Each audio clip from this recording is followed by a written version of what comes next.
तो आज good evening all, welcome to learners academy.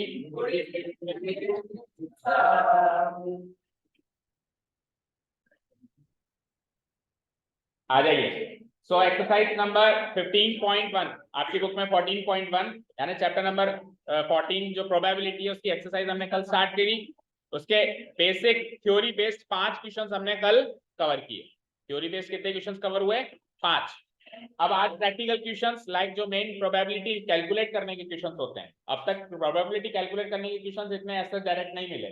अब यहाँ से कैलकुलेट करने की क्वेश्चंस हैं। फॉर्मूला कौन सा काम आएगा? थ्योरेटिकल अप्रोच वाला। थ्योरेटिकल अप्रोच वाला फॉर्मूला क्या है कि number of available outcome, number of favourable dash लगाया हुआ है वहां पे। अब वो जो भी बच सकते हैं अपन, जैसे बॉल्स हो, किसी में जैसे उसमें कैंडीज हैं तो नंबर ऑफ कैंडीज लिखना पड़ेगा। वो क्वेश्चन टू क्वेश्चन वेरी करेगा, divided by total number of और वही आइटम, जैसे टोटल नंबर ऑफ कैंडीज या टोटल नंबर ऑफ बॉल्स। वो जो पहला वाला फॉर्मूला था थ्योरेटिकल अप्रोच वाला, वो अब लगना शुरू होगा। एम्पेरिकल अप्रोच वाला फॉर्मूला शायद तक आपके बुक में इस साल है ही नहीं, फिर भी एक आध आएगा तो अपन देख लेंगे। ठीक है, क्वेश्चन नंबर 6 रीड आउट करते हैं। ए बैग कंटेन्स, एक बैग के अंदर लेमन फ्लेवर्ड कैंडीज हैं। ठीक है, वो टॉफियां हैं जो आप लेने जाते हो वहां से, है ना। Malini takes out one candy without looking into the bag. Malini bag में बिना देखे कैंडी निकालती है, दैट मींस वही रैंडमली निकालती है। बिना देखे निकालना मतलब विदाउट प्लानिंग निकालना, यानी कि रैंडमली निकालना। तो what is the probability that she takes out? Question number 1 an orange flavored candy, question number 2 a lemon flavored candy।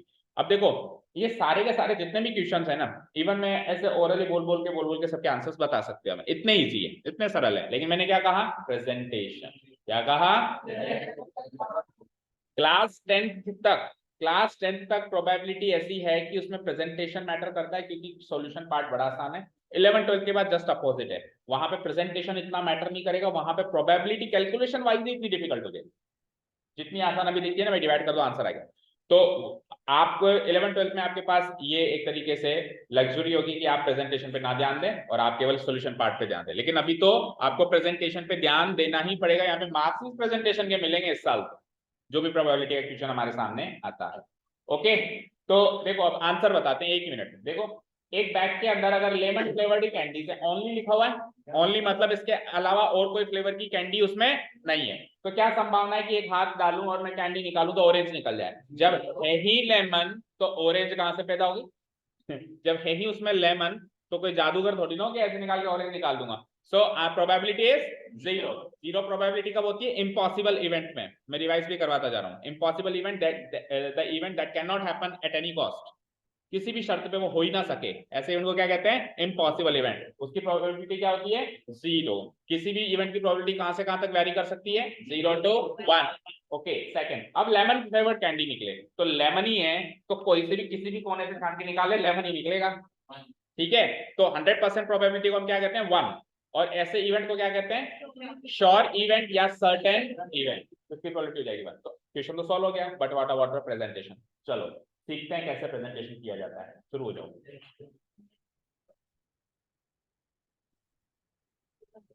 जो भी रैंडम एक्सपेरिमेंट है पहले उसके बारे में बताएंगे। रैंडम एक्सपेरिमेंट मतलब वहां पे क्या वारदात घटित हुई, क्या एक्टिविटी घटित हुई वहां पे। ठीक है ना।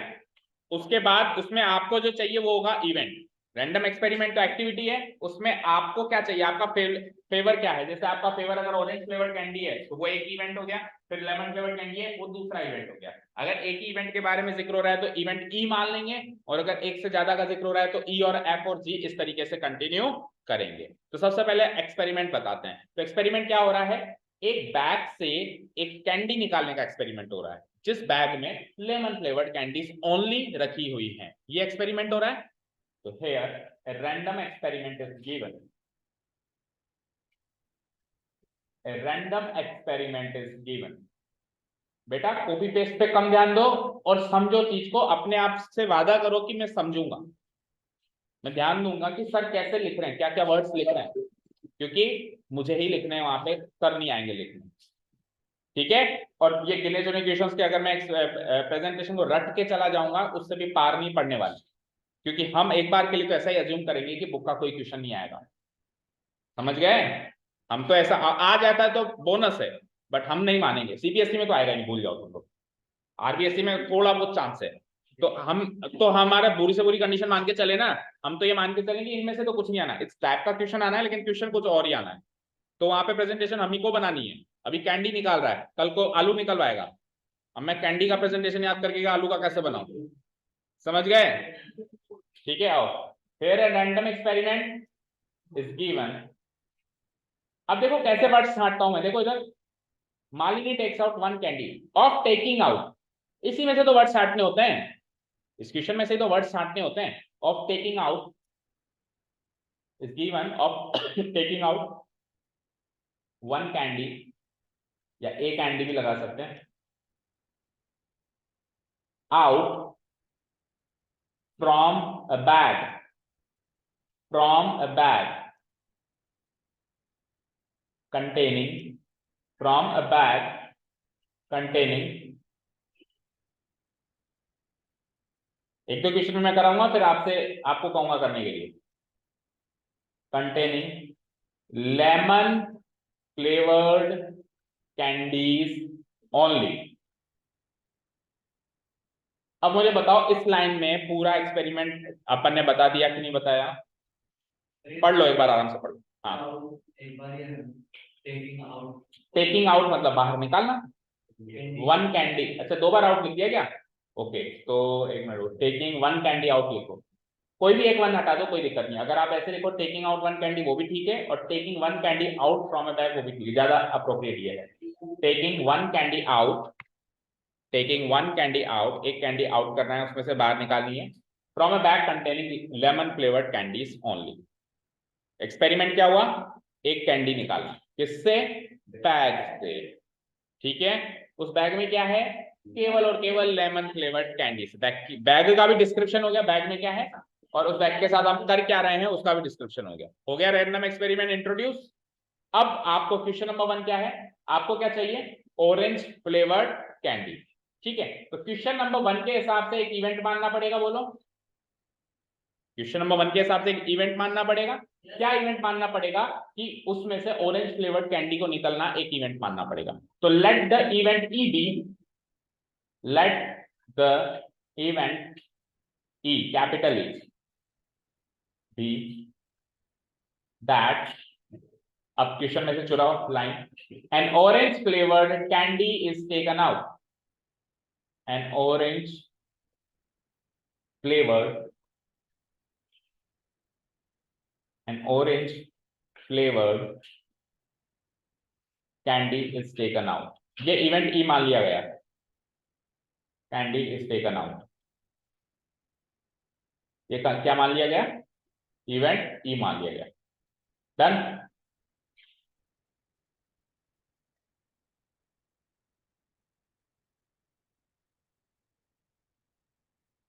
यहां तक क्लियर? ठीक है। अब ऑरेंज फ्लेवर्ड कैंडी है कितनी उसमें? तो मैं एक लाइन लिखूंगा यहाँ पे, number of orange flavoured candies in the bag, number of orange flavoured candies in the bag, candies in the bag, है ही नहीं ना, सारी की सारी ओनली लिखा है, ओनली मतलब और कोई नहीं है, equal to 0, equal to 0। This is from common sense की सारी की सारी लेमन फ्लेवर्ड है तो ऑरेंज फ्लेवर्ड कैंडीज की संख्या 0 हो गई। सो अब निकालते हैं probability. So probability, probability N orange flavoured candy is taken out,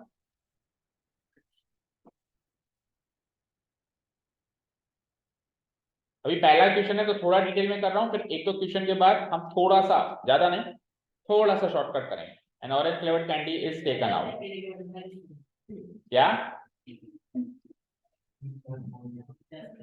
हाँ, पी का मतलब प्रोबेबिलिटी, और किसकी प्रोबेबिलिटी? इस इवेंट की प्रोबेबिलिटी कि ऑरेंज फ्लेवर्ड कैंडी निकले, इसकी प्रोबेबिलिटी। अब हम क्या कर सकते हैं, ये पूरे को शॉर्ट में क्या लिख सकते हैं, इस अंदर वाले इवेंट को तो ई मान लिया ना आपने, तो इसको हम क्या लिख सकते हैं, मैं और लगा रहा हूं, और इस पूरी चीज को मैं लिख सकता हूं पी ऑफ ई। आप इवन एग्जाम में भी ये ना लिख के ये लिख सकते हैं, अभी मैं दोनों चीजें लिखवा रहा हूं क्योंकि सीखना है और पहला ही क्वेश्चन है, तो आप बताना चाह रहा हूं कि ये भी ना लिख के ये भी लिख सकते हो और वो ना लिख के ये भी लिख सकते हो, और चाहो तो दोनों भी लिख सकते हो। आपने इवेंट ई को ऊपर डिफाइन कर दिया ना, अब आप जहां जहां ये बात लिखनी है ना आपको orange flavoured candy taken out, उसकी जगह आप इवेंट ई का नाम लिख सकते हो। ठीक है, इक्वल टू, चलो फॉर्मूला क्या था, नंबर ऑफ कैंडीज, नहीं नंबर ऑफ, अब मेरे को क्या चाहिए, ऑरेंज फ्लेवर्ड कैंडीज चाहिए, तो number of orange flavoured candies हो जाएगा यहाँ पे। आपको जो चाहिए वो न्यूमरेटर में और जो टोटल है वो डिनोमिनेटर में। Number of orange flavoured candies divided by total number of candies divided by total number of candies, यही फॉर्मूला बनेगा। हर एक क्वेश्चन में थोड़ा थोड़ा फॉर्मूला स्लाइटली चेंज होगा ना। ओके, अब ऑरेंज फ्लेवर्ड कैंडीज कितनी है, अभी अभी लिखा है मैंने ऊपर 0। टोटल नंबर ऑफ कैंडीज मुझे पता नहीं है और मुझे पता करनी भी नहीं है। ठीक है, टोटल नंबर ऑफ कैंडीज मुझे पता नहीं और मुझे पता, क्योंकि 0 से जो भी नंबर डिवाइड होगा आंसर तो 0 ही होगा।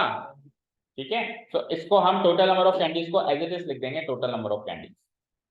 और टोटल नंबर ऑफ कैंडीज को वैसे पता है क्या लिखा जाता है, अभी आपके 10th में ये चीज इंट्रोड्यूस नहीं हुई है, देखो इधर स्क्रीन पे देख लो, n ऑफ s, इस तरीके से भी लिखा जाता है। n का मतलब होता है नंबर, संख्या, और s का मतलब सैंपल स्पेस। s का मतलब क्या होता है, और सैंपल स्पेस में सारे आउटकम्स होते हैं, सैंपल स्पेस में सारे आउटकम, तो सारे आउटकम्स की संख्या।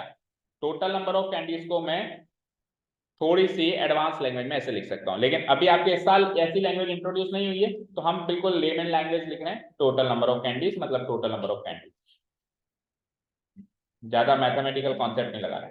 तो 0 से कुछ भी डिवाइड करेंगे आंसर इज 0। ठीक है, और थोड़ा बहुत प्रेजेंटेशन क्वेश्चन टू क्वेश्चन बदलता रहेगा। जैसे अभी मैंने number of orange flavoured candies बताई है, हो सकता है किसी क्वेश्चन में मैं ये लाइन लिखूं, ये संख्या के तरीके, क्वेश्चन टू क्वेश्चन डिपेंड करेगा। अभी जैसे यहाँ पे टोटल नंबर ऑफ कैंडीज कितनी में लिखा है क्या, क्योंकि गिवन ही नहीं है। अब मान लो कल को गिवन की 2 लाइन लिखनी पड़ेगी, अब आप ऐसे कह सकते हैं टोटल नंबर पहले तो नहीं लिखा आपने, लिख रहे हो क्योंकि वहां गिवन ही था। समझ गया यार? यस। तो थोड़ा बहुत presentation part question to question very होता रहेगा, 75% तो सेम यही प्रोसेस रहेगा। ओके, चलो सेकंड क्वेश्चन देखते हैं। सेकंड क्वेश्चन क्या देखते हैं, उसका प्रेजेंटेशन पार्ट देखते हैं, आंसर तो हम जानते हैं। अब प्रेजेंटेशन कैसे करें इसका, लेमन फ्लेवर्ड कैंडी चाहिए तो उसका इवेंट एफ मान लेते हैं। क्या माने, let the event F B. एक ही क्वेश्चन में 2 अलग अलग इवेंट्स को सेम लेटर नहीं मिलेगा, एक को ई मिला है तो दूसरे को अगला यानी कि एफ मिलेगा। नहीं, ई डैश का तो फिर मीनिंग दूसरा हो जाता है, हालांकि ई डैश यहाँ पे एफ के बराबर है, यहाँ पे ई डैश जो है वो एफ के ई वन, हाँ ई नीचे 1 ऐसा जरूर लगा सकते हो, ई वन बोल रहा है, ई वन और ई वन में फर्क है ना। ई वन तो ये होता है ई वन नंबर, और ई वन थोड़ा ई को लंबा खींच, ई वन, या फिर यूं कहो ई और 1 में थोड़ा पॉज मार, ई वन। ठीक है, कॉमा की अहमियत को जान, पॉज की अहमियत को जान। Let the event F B that, अब बताओ, आप खुद बताओ इवेंट एफ के लिए क्या लिखेंगे, इसकी डेफिनेशन क्या लिखेंगे, a lemon flavoured candy is taken out, flavoured candy is taken out.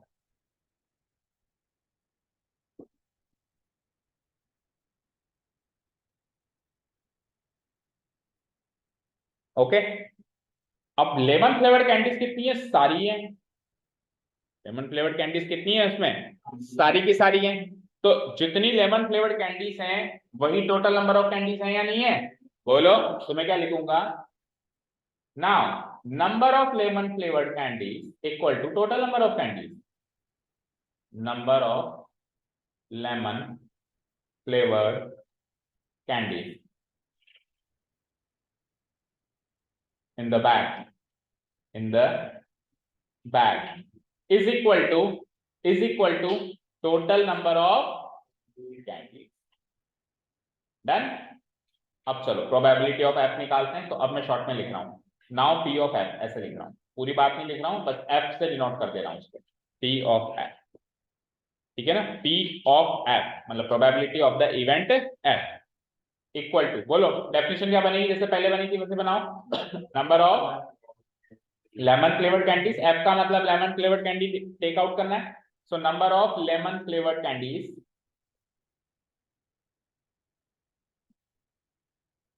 Divided by, बोलो टोटल नंबर ऑफ कैंडीज।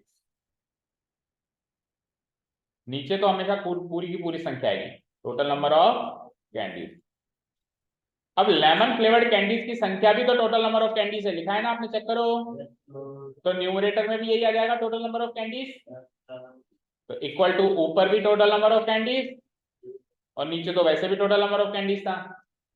तो टोटल नंबर ऑफ कैंडीज कितनी है वो मुझे नहीं पता, पर दोनों न्यूमरेटर एंड डिनोमिनेटर में सेम ही नंबर है।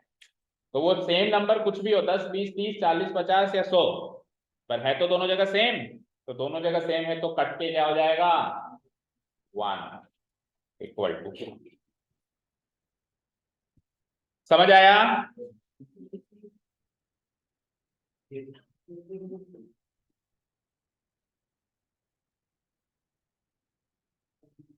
समझ आया? ठीक है। अब कई बुक्स में ऐसे लिखा रहता है कि टोटल नंबर ऑफ कैंडीज को एक्स मान लो, let the total number of candies be x, तो एक्स बाय एक्स आ जाएगा नीचे आते आते, पूरी ऐसे लैंग्वेज नहीं लिखनी पड़ेगी। तो उससे क्या ही फर्क पड़ेगा, कुछ खास फर्क नहीं पड़ेगा, हम चाहें तो वो एक्स मान के भी कर सकते। ठीक है, चले नेक्स्ट क्वेश्चन पे। ओके, अभी भी मैं कहूंगा इस क्वेश्चन में भी प्रॉपर कैलकुलेशन बेस्ड क्वेश्चन नहीं आया, ये भी लॉजिक बेस्ड क्वेश्चन ही था, इम्पॉसिबल इवेंट और सर्टेन इवेंट। ठीक है, अगला क्वेश्चन मोस्ट प्रोबेबली अब कैलकुलेशन बेस्ड क्वेश्चन है, कर दूं उसको डिलीट। क्वेश्चन नंबर 7 देखेंगे सब लोग। It is given that in a group of 3 students, the probability of 2 students, the probability of 2 students not having the same birthday is 0.992. What's the probability that the 2 students have the same birthday? अब सुनिए एक और चीज, ये बात तो बिल्कुल, इस बात पे तो कोई दोहराया नहीं है, आप भी इस बात पे एग्री करेंगे कि प्रोबेबिलिटी जो चैप्टर है उसमें सेंटेंस का मीनिंग निकालना बहुत इंपॉर्टेंस रखता है, राइट? मतलब क्वेश्चन को समझना बहुत ज्यादा इंपॉर्टेंस रखता है, क्योंकि है जो उसकी समझ में ही है, वो समझ आएगा तो ही हम आगे। अच्छा, कैलकुलेशन तो बिल्कुल ना के बराबर होगी, ठीक है, या यूं कहूं एक सेकंड थर्ड क्लास के बच्चे जो कैलकुलेशन करता है इतनी सी रहेगी, ठीक है ना? तो मेन बात है लैंग्वेज को समझना। अब मैं आपको एक हिंट दे रहा हूं, क्लास 10th में प्रोबेबिलिटी के जितने क्वेश्चंस हैं वो लैंग्वेज वाइज अगर थोड़े मुश्किल लग रहे हैं, मतलब लैंग्वेज से डरावने लग रहे हैं, तो डरावने बस लैंग्वेज से ही हैं, वो क्वेश्चन एक्चुअल में बहुत ही सरल। 11th-12th में ऐसा नहीं होगा, 11th-12th में तो देखने में भी भयानक लगेंगे और एक्चुअल होंगे भी वो भयानक। मतलब प्रोबेबिलिटी के क्वेश्चन में 2-2 पन्ने भी भरेंगे, 3-3 पन्ने भी भरेंगे एक पॉइंट ऑफ टाइम पे, है ना? हाँ, 3-3 पन्ने प्रोबेबिलिटी के क्वेश्चन में। और ऐसे मत सोचो कि इसको कोई ऐसे राइटिंग करना है, ऐसे राइटिंग नहीं, प्रॉपर कैलकुलेशन है उतनी बड़ी उसकी, प्रॉपर कैलकुलेशन, डायग्राम्स भी हैं प्रोबेबिलिटी में। ठीक है, अभी क्या है, अभी क्या है, केवल लैंग्वेज डरावनी है, अभी क्या है केवल। तो आप भ्रमित ना हो 10th क्लास में, आप ये बस ये माइंडसेट कर ले कि क्वेश्चन 2 बड़ा आसान है, बस मैं एक बार देखो ध्यान से पढ़ लो। ठीक है, अब पढ़ना शुरू करें। देखो एक बार फिर से पढ़ते हैं, एक बार पढ़ने में हो सकता है ना समझ आए, दूसरी बार पढ़ते हैं। ऐसा दिया हुआ है कि एक ग्रुप में 3 बच्चे हैं, जैसे ये 3 बच्चे हैं, ठीक है, ये 3 बच्चे हैं front benchers. The probability of 2 students not having the same birthday 0.992। क्या समझे? कौन से 2 बच्चों का? कौन से 2? ये 3 है, कौन से 2? कोई से भी 2, कोई से भी 2, है ना?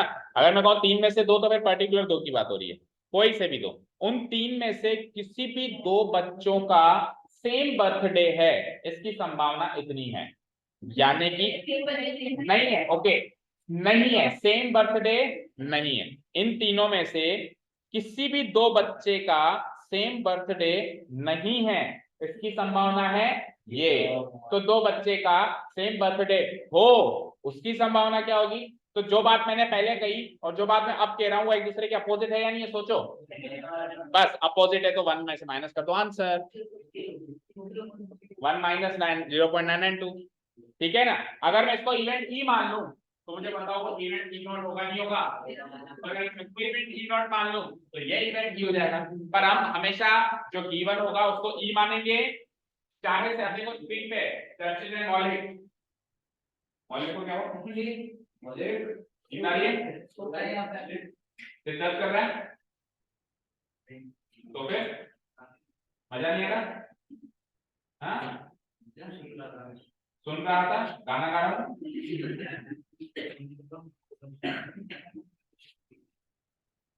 इधर देखो, देखो जो उसने दे रखा है उसमें प्रोबेबिलिटी नहीं होने की, नॉट दिख रहा है, तो इसका मतलब ये नहीं कि मैं ई नॉट मारना शुरू करूँ। जो भी गिवन है, चाहे से नॉट के साथ गिवन है या नॉट के बिना गिवन है, नॉट सही है या नॉट रहित है, मेरे को तो उसको ई ही मानना है। और फिर उसका उल्टा जो भी उसने पूछा है उसको ई नॉट मानना है। हम डायरेक्ट असम्पशन ई नॉट की नहीं करेंगे, late the event E not be, this is not the proper way. हम डायरेक्ट असम्पशन हमेशा ई की करेंगे। फिर चाहे से वो बात के अंदर नेगेटिव बात सीखिए, कोई बात नहीं, नेगेटिव का नेगेटिव पॉजिटिव होता है। अगर ई के अंदर नॉट हैविंग है तो ई नॉट के अंदर हैविंग होगा, होगा ना, उसको हैविंग चाहिए। हमने नॉट हैविंग मान लिया, उसको क्या चाहिए, हैविंग। तो अब क्या कर देते हैं, जो प्रोबेबिलिटी है उसमें से 1 में से उसको माइनस कर देते हैं। सरल सा क्वेश्चन है, एक बार क्वेश्चन समझ में आ गया उसके बाद देखो कितना सरल निकला। चलो जी करते हैं इसका presentation. Here it is given that here a group of 3 students is given such that, और ये बात तो बिल्कुल सही है बेटा कि हम शॉर्ट से शॉर्ट प्रेजेंटेशन करने की कोशिश करेंगे, अननेसेसरी निबंध लिखने नहीं बैठ जाएंगे, क्योंकि मैथ्स सब्जेक्ट में हम ये काम कर रहे हैं। कल को अगर यही काम अगर मान लो किसी थ्योरेटिकल सब्जेक्ट में हो तो वहां पे तो जानबूझ के खींचना पड़ता है, बट यहाँ पे अगर आप जानबूझ के खींच रहे हो जिसकी जरूरत नहीं है तो उसके एक्स्ट्रा मार्क्स नहीं मिलेंगे, हमारा ही टाइम वेस्ट होगा। अननेसेसरी नहीं लिखना, जो जितना जरूरत है उतना ही लिखना है। अगर 4 लाइनों को हम हमारी लैंग्वेज में 1 लाइन में लिख सकते हैं, सारी इंफॉर्मेशन जो 4 लाइन में आ रही है वो 1 लाइन में बना के लिख सकते हैं, तो वो ही चाहिए उसको, उससे हमारा भी फायदा है और टाइम भी बचे। Okay, here A group of 3 students is given such that अब उसने जो बात कही है वो कॉपी पेस्ट मारो। क्या कही उसने बात, the probability of such that the probability of 2 students not having the same birthday,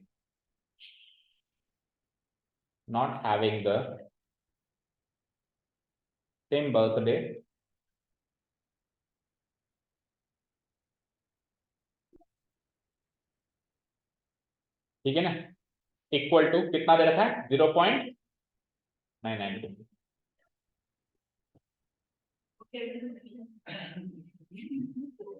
ठीक है। अब जो भी इसने ये बात कही है, ये वाली बात, इसको मैं इवेंट ई मान लूं, इसको मैं इवेंट ई मान लूं, बोलो। तो let the event E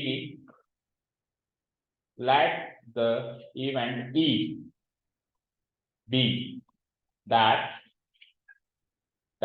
अच्छा, जो इवेंट मानते हो उसको इन्वर्टेड कॉमास में ही पैक कर दिया करो, इसलिए किसी ने किया नहीं, हमने अभी कर दो आप उसमें। दैट के बाद जो भी लाइन लिखी है ना उसको इन्वर्टेड कॉमास में पैक कर दो, ठीक है। दैट क्या इवेंट मान रहे हैं हम, 2 students do not have the same birthday, 2 students do not have the same birthday,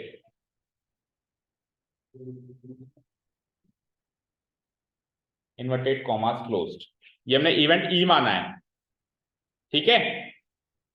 तो इसकी प्रोबेबिलिटी उसने दे रखी है ना, इसकी प्रोबेबिलिटी उसने दे रखी है ना, इस इवेंट की जो मैंने ई माना है इसकी प्रोबेबिलिटी उन्होंने दे रखी है ना, तो एक तरीके से पी ऑफ ई उन्होंने दे रखा है, तो सो पी ऑफ ई डिफाइन हो गया 0.992।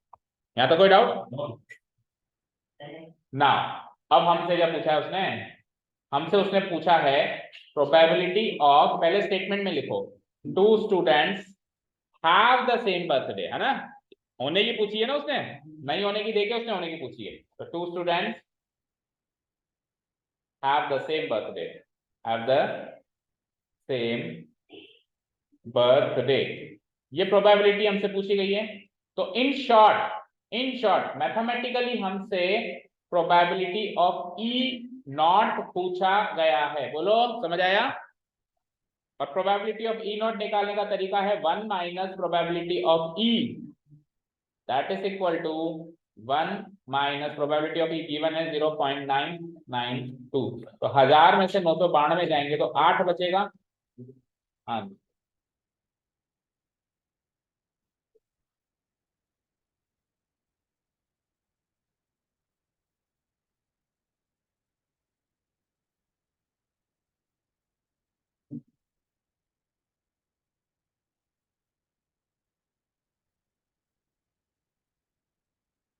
याद रखना अगर मैं एग्जाम में 3 नंबर का क्वेश्चन देता हूं ये,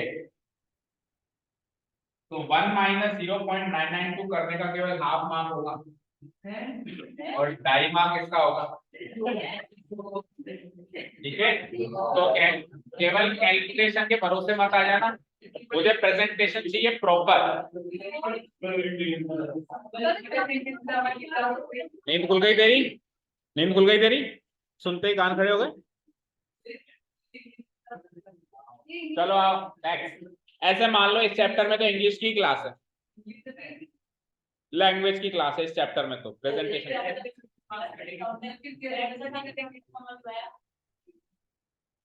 इंग्लिश ग्रामर की क्लास नहीं, लैंग्वेज की क्लास है। एंड लैंग्वेज में प्रॉपर ग्रामर इंप्लीमेंट ही हो, स्ट्रिक्टली इंप्लीमेंट हो, ऐसा जरूरी नहीं। चले नेक्स्ट, चले नेक्स्ट। अच्छा, इस बार सैटरडे संडे दोनों दिन इंग्लिश की क्लास लगेगी, so be ready for that. Test तो कहाँ पे, तो चैप्टर स्टार्ट हुआ है, एक ही क्लास हुई है। बता देना भाई को, गरीब को कुछ आता ना पता। हाँ जी, क्वेश्चन नंबर 1।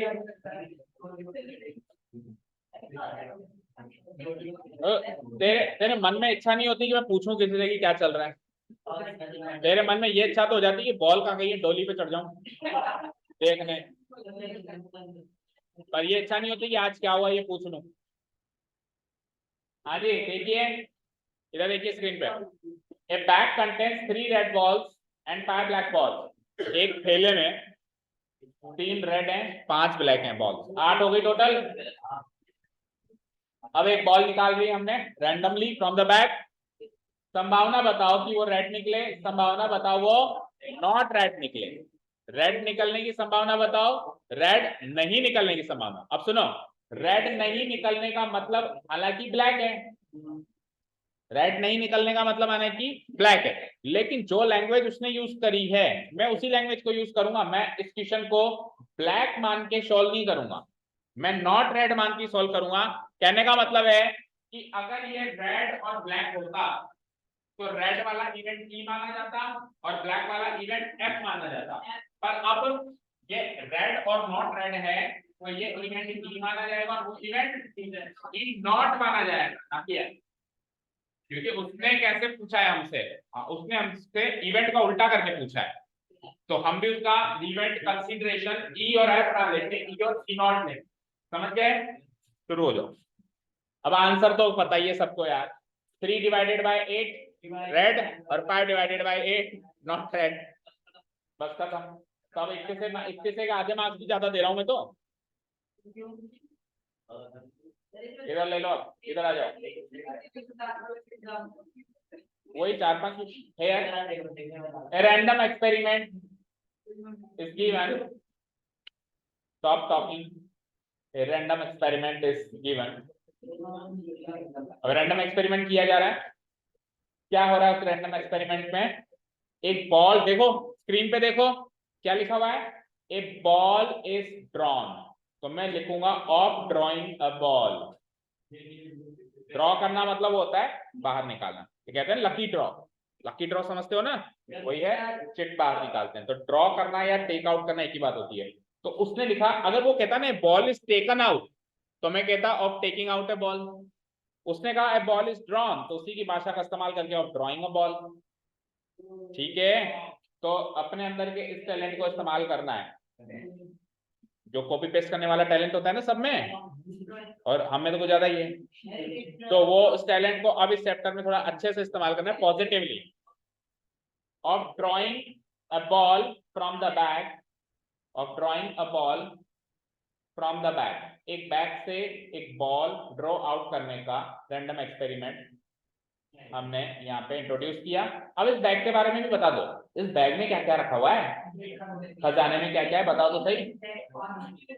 कंटेनिंग, कंटेनिंग, देखो क्या लिखा था उसने, ए बैग कंटेन्स, ए बैग कंटेन्स, तो मैंने बना दिया containing, containing 3 red balls and 5 black balls, containing, किनके मार्क्स कटेंगे, हाँ नहीं कटेंगे, 3 red balls and 5 black balls. तो ये हो गया random experiment introduce. Question number 1 आ जाओ। क्वेश्चन नंबर 1 में क्या चाहिए उसको, रेड बॉल चाहिए, तो बोलो क्या लिखूंगा, इवेंट ईबी, ईबी दैट, बोलो आगे बोलो, ड्राइंग आउट नहीं ड्रॉन आउट। देखो उसने किस लैंग्वेज में पूछा है, what is the probability that the ball drawn is red, obviously लिखो let the event E be that the ball drawn is red, let the event E be that the ball drawn is red. समझ गए ना, उसी की भाषा का इस्तेमाल करना है, ट्राई टू अंडरस्टैंड। हाँ जी, ऊपर खिसक गया क्या, let the event E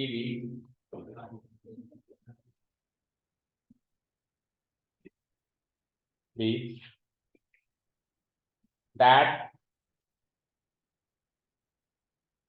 the ball drawn is red, the ball drawn is red। Event का इंट्रोडक्शन हो गया, एक्सपेरिमेंट का इंट्रोडक्शन पहले हो गया, इवेंट का इंट्रोडक्शन अभी हो गया दोनों का इंट्रोडक्शन। अब now number of red balls, number of red balls given है ना, कितनी है 3, और टोटल नंबर ऑफ बॉल्स भी लिखो क्योंकि इस बार गिवन है। मैंने क्या कहा था, जब गिवन है तो फिर लिखना है टोटल नंबर ऑफ बॉल्स 3 + 5 8, करके भी दिखाओ कि 3 और 5 8 होते हैं, वो भी डायरेक्ट नहीं लिखना आज, ठीक है, 3 + 5 8। so probability of E equal to number of red balls divided by total number of balls, number of red balls, red है नहीं है, बोलो तो रेड से लिख देते हैं, number of red balls divided by total number of balls, ठीक है। So number of red balls equal to 3, total number of balls 8, 3/8 answer. Question number 2, question number 2, question number 2 में हमसे जो पूछा डायरेक्ट लिखने वाला हूं मैं, प्रोबेबिलिटी क्या पूछा है हमसे, the ball drawn is not red, यही पूछा है हमसे, the ball drawn is not, तो इसको मैंने क्या कहा, अगला इवेंट नहीं मानना है, अगर इसको अगला इवेंट मानते तो फिर इवेंट मानना पड़ता, let the event F be, ये तो माना हुआ है, ई का उल्टा है, तो मैं क्या लिख दूंगा, the ball drawn is not red equal to probability of E dash, वो इवेंट ई डैश के बराबर है, okay, the ball drawn is not red, it is actually equal to probability of E dash, it is actually equal to probability of, हाँ equal की जगह that कहाँ लगा सकते, probability of E dash, ठीक है। अब बताओ क्या लिखूंगा मैं, कैसे निकालूंगा इसको, 1 माइनस प्रोबेबिलिटी ऑफ E, देखो जब आप प्रोबेबिलिटी E नॉट से उसको सॉल्व कर रहे हो तो E नॉट का ही फॉर्मूला लगेगा, अगर आप इसको F मान लेते, इधर भी F मान लेते हैं, प्रोबेबिलिटी ऑफ F निकालते, तब तो आप क्या लिखते हैं, number of black balls divided by total number of balls, फिर फॉर्मूला वैसा बनता। लेकिन अभी आप उसको प्रोबेबिलिटी ऑफ E डैश से सॉल्व कर रहे हो, किससे सॉल्व कर रहे हो, E डैश, तो फॉर्मूला भी वैसा ही लगेगा, 1 minus probability of E, that means 1 minus 3/8, 8 को एलसीएम ले लूंगा, 8 बन जाए 8 माइनस 3 5/8 आंसर,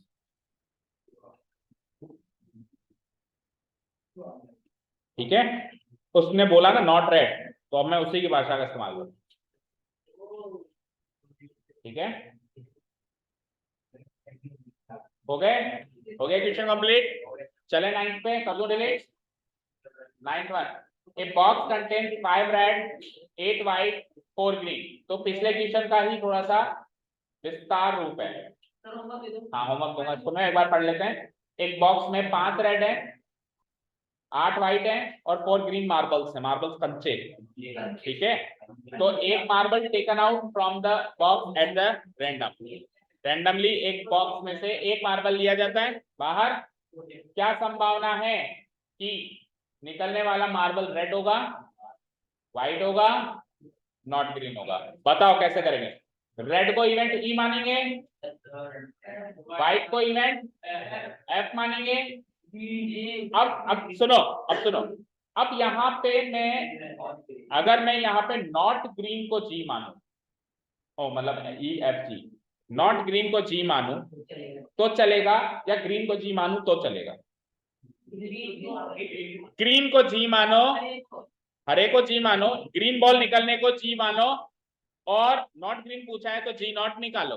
क्या निकालो? जी नॉट निकालो। तो चलो इसको कर लेते हैं, इसका प्रेजेंटेशन देखना कैसे करेंगे। अभी शुरू के 10-12 क्वेश्चन तक मेरे को चलने दो, फिर मैं होमवर्क देना स्टार्ट करूंगा एक ही फ्लो में, ठीक है ना? क्योंकि एक बार फिर प्रैक्टिस हो जाएगी बनाना, तो फिर you can try on your own. Okay, here a random experiment is given।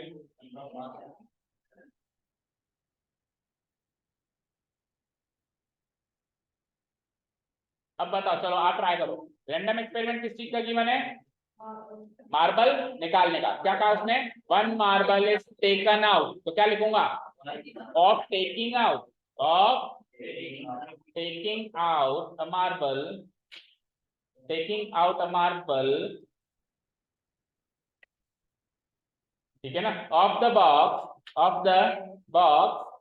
अब इस बॉक्स में क्या क्या है वो लिख दो। कंटेनिंग, इस बॉक्स का डिस्क्रिप्शन दे देते हैं कि इस बॉक्स में क्या क्या माल है। कंटेनिंग 5 रेड मार्बल्स, या 5 रेड, शॉर्ट में लिखें 5 रेड 8 वाइट एंड 4 ग्रीन है क्या? 4 ग्रीन मार्बल्स, ठीक है, ओके डन यहां तक। चलो जी, क्वेश्चन नंबर 1 के हिसाब से इवेंट अज्यूम करते हैं। क्वेश्चन नंबर 1 में उसको वाई को रेड चाहिए, तो let the event E be, एक काम करते हैं सुनो, रेड और व्हाइट का क्वेश्चन में होमवर्क मार्क करो, मैं नॉट ग्रीन का कराता हूँ सीधे, ठीक है? क्योंकि रेड और व्हाइट का तो आप कर ही लोगे अब तो, ठीक है ना? तो थर्ड वाला करवा रहा हूं मैं, ठीक है, थर्ड वाला। तो नॉट ग्रीन पूछा है तो मैं ग्रीन मानूंगा, तो let the event G be, let the event G be that the marble taken out will be green, the marble taken out will be green। अब रेड के लिए क्या करोगे? Marble taken out will be red. White के लिए क्या करोगे? Marble taken out will be white. इतना ही तो चेंजेस करना है ई और एफ में, जी में करवा रहा हूं, ई और एफ आपको करना है। Marble taken out will be green, उसने नॉट ग्रीन कहा है लेकिन मैं पॉजिटिव मान रहा हूं, विल बी ग्रीन। ये हो गया इवेंट अजम्पशन। अब नंबर ऑफ ग्रीन मार्बल्स कितने वो बताओ। Now number of green marbles and total number of marbles, दो बातें बताओ। Number of green marbles equal to कितने? 4 and total number of marbles क्या? टोटल नंबर ऑफ मार्बल्स बराबर, ऐड करके बताना पड़ेगा, 5 8 4। ओके चलिए, सो प्रोबेबिलिटी ऑफ जी निकालूंगा पहले तो मैं। क्या निकालूंगा? जी। कैसे निकलेगा फॉर्मूला बोलो, बोलो। Number of green marbles divide by total number of marbles divided by total number of marbles.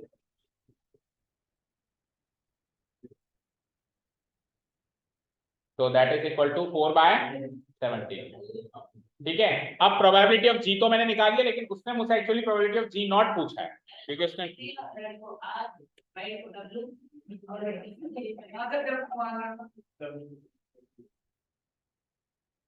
देखो कॉन्सेप्ट तो अलाउ करता है पर लॉजिक अलाउ नहीं करता। मतलब जनरल असम्पशंस होते हैं ना, वो ई से शुरू होते हैं, E F G H and so on. ठीक है, बाकी आप रेड से आर, ग्रीन से जी ऐसे मानो। अच्छा एक बार बता, ब्लू और ब्लैक में क्या करेगा फिर? दोनों में बी भी आ रहा है, ब्लू में भी बी, ब्लैक में भी बी, फिर क्या करेगा? वो तेरी इच्छा है। ठीक है, अब नाउ हमको क्या चाहिए? Probability that the marble taken out will be not green, ये हमको चाहिए, ये हमारा सवाल है। The marble taken out will not be green, taken out will be not green, will be not green।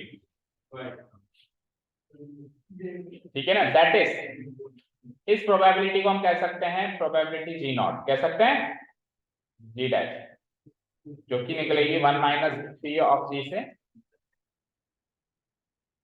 That is 1 minus P of G. हमने क्या find out किया? 4/17 बन जा, -4 कर दूं तो 13/7 आंसर। अब बताओ राइट एंड राइट का हो जाएगा होमवर्क? हाँ,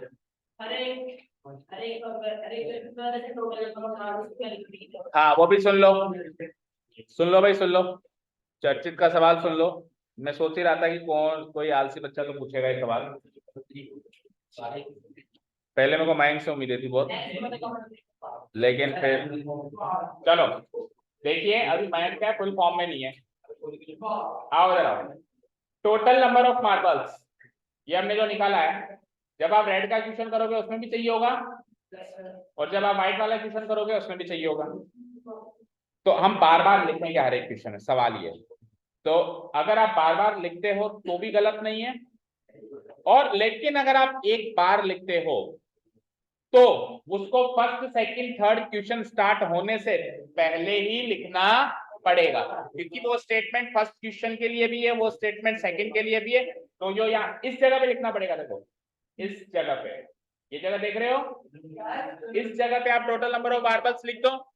तो अब ये सबके लिए हो गया स्टेटमेंट, फर्स्ट के लिए भी हो गया, सेकंड के लिए भी हो गया, थर्ड के लिए। अगर आप सुनो, अगर आप फर्स्ट क्वेश्चन में जाके लिखते हो टोटल नंबर ऑफ मार्बल्स बराबर, तो वो तो केवल फर्स्ट क्वेश्चन के लिए लिखा ना, तो फिर तो तीनों के लिए लिखना पड़ेगा। लेकिन आप कॉमन सेंटेंस, जैसे अभी ये वाला एक्सपेरिमेंट तो कॉमन है सबके लिए, है ना? तो क्या ये एक्सपेरिमेंट बार बार लिख रहे हैं क्या अपन 1 2 3 के लिए? क्योंकि वो आपने फर्स्ट पार्ट शुरू करने से पहले बता दिया, अब वो तीनों में डिस्ट्रीब्यूट होगा, समझ गए? और अगर आप कहोगे सर मैं तो अलग अलग ही लिख दूंगा, तो बुराई उसमें भी नहीं है, मार्क्स उसमें मिल जाएंगे। ओके, एक क्वेश्चन और करेंगे फ्रेंड, ताकि हमारा 5 क्वेश्चन। हाँ तो होमवर्क भी तो कोई चीज होती है, इधर आओ। ये पिगी बैंक, पिगी बैंक क्या होता है? गुल्लक। हाँ पिगी बैंक गुल्लक भी होता है। हाँ उसका मुंह सुअर की तरह होता है। चलो देखो इधर देखो, पकड़ ले। चलो इधर देखो, फालतू बातें नहीं। ये पिगी बैंक कंटेन्स 150 पैसे कॉइन्स, 150 पैसे के कॉइन्स हैं। देखो फालतू की बातें हम करेंगे ना, तो आपको ये तो पता है कि आप क्रिया करोगे तो प्रतिक्रिया तो होगी। To every action there is an equal and opposite reaction. Science नहीं पढ़ी पर मुझे इतना आता है न्यूटन का लॉ। ठीक है, तो क्रिया की, अब इसकी भी प्रतिक्रिया होगी। क्या होगी कि आप 10 मिनट लेट जाओगे, हर क्रिया की प्रतिक्रिया तो होगी। तो आप किसी को कुछ बोलोगे तो बोलते टाइम आपका टाइम वेस्ट हुआ, फिर वो सुनाएगा, वो सुनते टाइम वापस आपका टाइम वेस्ट हुआ, फिर आप सोचोगे क्या जवाब दूं, फिर आपका टाइम वेस्ट हुआ, फिर ऐसे करते करते मान लो गर्मा गर्मी ज्यादा हो गई, तो टोटल टाइम वेस्ट है और कुछ भी नहीं है, उससे मिलेगा कुछ नहीं। कल आप सब लोग वापस एक जैसे ऐसे ही बैठने हो, पता है ना, तो टाइम ही वेस्ट हुआ ना। एक पिगी बैंक में 100 50 पैसे के कॉइन्स हैं, 50 1 रुपए के कॉइन्स हैं, 20 2 रुपए के कॉइन्स हैं, और 10 5 रुपए के कॉइन्स हैं। तो टोटल कॉइन्स कितने हो गए चेक करो। अब टोटल कॉइन्स जोड़ने के लिए इसको मत जोड़ देना 50 पैसे, 1 रुपया, 2 रुपया और 5 रुपया, गलत। ये तो कॉइन्स का नेचर है, ये तो कॉइन्स का नेचर है। किस टाइप ऑफ कॉइन है ये क्या है? Type of coin, category of coin. हमको उनका नंबर गिनना है, तो 100 प्लस 50 प्लस 20 एंड 10 इसको गिनना है आपको। और देखो आपकी सहूलियत के लिए उसने क्या किया है, नंबर को तो वर्ड्स में रखा है और जो इसकी एक्चुअल कैटेगरी है उसको न्यूमेरिक फॉर्म में रखा है। वो ऐसे भी कर सकता था, देखो इस 100 की जगह ऐसे 100 लिख देता, इस 50 की जगह ऐसे, फिर तो ज्यादा कंफ्यूजन होता। वर्ड्स में ना लिख के नंबर उसमें लिखता न्यूमेरिक फॉर्म में, तो ज्यादा कंफ्यूजन। लेकिन आपकी सहूलियत के लिए उसने क्या कहा, करा है कि जो नंबर है उसको आपने वर्ड्स में लिखा, ठीक है। If it is equally likely that one of the coins will fall out when the bank is turn upside down, अगर गुल्लक को ऊपर नीचे करें तो कोई भी एक कॉइन बाहर आ सकता है, इक्वली लाइकली है। अब इस चीज को उसने मेंशन क्यों किया, अब तक क्यों नहीं मेंशन किया उसने बाकी क्वेश्चन में कि इक्वली लाइकली है हर एक कॉइन का बाहर आना? क्योंकि जब मैं बॉल बाहर निकालता हूं तो बॉल तो वैसे भी राउंड होती है, बॉल तो वैसे भी राउंड होती है, लेकिन 50 पैसे का, 1 रुपए का या 100 रुपए का, ये जितने भी ये कॉइन्स हैं, ये कॉइन्स बराबर साइज के नहीं होते हैं ना। 5 रुपए का थोड़ा सा विड्थ ज्यादा होती है, थिकनेस ज्यादा होती है, ठीक है ना। 2 रुपए की थोड़ी कम होती है, 1 रुपए की उससे कम होती है, 98 की उससे कम होती है, ठीक है ना। तो ऐसा नहीं आप कह सकते कि जब मैं सर उसको ऊपर नीचे करूंगा, उसको मैं शेक करूंगा पिगी बैंक को, तो सर 98 ज्यादा निकलेगी। प्रैक्टिकली तो 98 की ज्यादा निकलने के चांसेस हैं, प्रोबेबिलिटी ज्यादा चांसेस हैं, जिसकी थिकनेस कम है और जिसकी थिकनेस ज्यादा है उसके कम निकलने के चांसेस हैं। लेकिन ये चीज उसने यहाँ पे डिक्लेयर कर दी कि आपको दोनों को, सबको इक्वली लाइकली मानना है। क्या मानना है? तो आपके लिए आपके पूरे कोर्स में, पूरे चैप्टर में सारे आउटकम्स इक्वली लाइकली ही रहेंगे। वो जिक्र कर देता है, अच्छी बात है, वो जिक्र नहीं करना है, करता है तो आपको क्रांतिकारी नहीं बनना है कि सर मेरे तो गुल्लक से 50 पैसे ज्यादा आसानी से निकल जाते हैं ना। आपको इक्वली लाइकली ही मानना है। उसमें जिक्र भी कर दिया कि one of the coin will fall out when the bank is turned upside down. What's the probability that the coin will be a 50 paise coin? Coin will not be a ₹5 coin. तो event E और F दो मान लूंगा। देखो screen पे देखो, मैं orally पढ़ रहा हूँ, सुनो इधर। Here a random experiment is given of taking out होना हो रहा है, falling out, पकड़ो तो सही चीज को, हम थोड़ा निकाल रहे हैं, गिर रहा है इसमें से, है ना। Of falling out one coin out of a piggy bank containing 150 paise, comma 50 V1 coin, comma 20 rupees 2 coins and 10 rupees 5 coins। Random experiment introduce हो गया। अब घर जाके वीडियो को पॉज करके सुन लेना सर ने वर्ड टू वर्ड क्या बोला, और आप चाहो तो खुद भी बना सकते हो, ज्यादा मुश्किल स्टेटमेंट नहीं है। अब क्वेश्चन नंबर 1, क्वेश्चन नंबर 1 में मैं क्या लिखूंगा, late the event E be that, let the event E be that the coin will be a 50 paise coin. Let the event E be that the coin will be a 50 paise coin. अब number of 50 पैसे coins कितने हैं? 100, और total number of coins चाहो तो पहले लगा लो, चाहो तो क्वेश्चन में घुस के अंदर लगा लो। तो कितने हो गए? 100 और 50, 150, 150 और 20, 170, 170 और 10। तो आंसर क्या आ जाएगा? फेवरेबल तो 100 और टोटल 180। इसको काटेंगे तो 5 से 2 से काटो, 2 से काट, 2 5 जा 2 9 जा, तो पहले क्वेश्चन का आंसर 5/9 हो जाएगा। अब दूसरे क्वेश्चन के बारे में जिक्र करते हैं। अब उसने नेगेटिव इवेंट मनवाया हमसे, लेकिन हम पॉजिटिव मानेंगे। कैसे? लेट द इवेंट E हो गया तो अब F ले लो। Let the event F be that the coin will, not को तो हटा दो, विल बी ए ₹5 कॉइन, ठीक है। ये हो जाएगा हमारा इवेंट F।